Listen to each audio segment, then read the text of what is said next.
வணக்கம் ஃப்ரெண்ட்ஸ். இப்போ நம்ம எது மேலே போய்ட்டுருக்கோம்னு பார்த்தீங்கன்னா மத்திய கைலாஷ் ஃப்ரெண்ட்ஸ். மத்திய கைலாஷில் இப்போ புதுசாக ஓப்பன் பண்ண மேம்பாலம் இது தான்.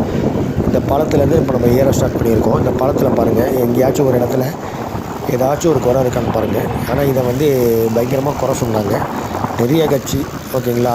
பாமக அன்புமணியிலேருந்து எல்லாருமே இந்த பிரிட்ஜில் நிறைய ஊழல் பண்ணிட்டாங்க அப்படின்ட்டு. ஆனால் இந்த பிரிட்ஜுக்கு டெய்லியும் இந்த பிரிட்ஜு மேலே பயணிக்கிறவங்களுக்கு தெரியும் இந்த பிரிட்ஜு எவ்வளோ முக்கியன்ட்டு. மத்திய கைலாஷில் இந்த பிரிட்ஜு எவ்வளோ முக்கியமான ஒரு பாலம்ண்டு அது எல்லாருக்கும் தெரியும். பட் ஆனால்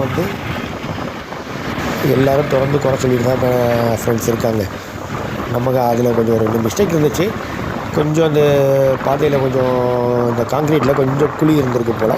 அது நம்ம முதல்வர் காதுக்கு போனோன்னா அது உடனே சரி பண்ணி கொடுத்தாரு ஃப்ரெண்ட்ஸ். பர்ஃபெக்டாக பண்ணி கொடுத்துட்டாரு. இதுக்கு மேலே என்ன ஃப்ரெண்ட்ஸ் பண்ண முடியும்? இந்த பிரிட்ஜு மேலே பயணிக்கிறவங்களுக்கு தான் தெரியும் இந்த பிரிட்ஜு எவ்வளோ முக்கியன்ட்டு. மற்றபடி யாருக்கும் இதை பற்றி தெரியாது. எலெக்ஷன் டைமு குறை சொல்லணும், அதனால் சொல்கிறாங்க. வாழ்க வசவாளர்கள் சொல்கிற மாதிரி வாழட்டும்.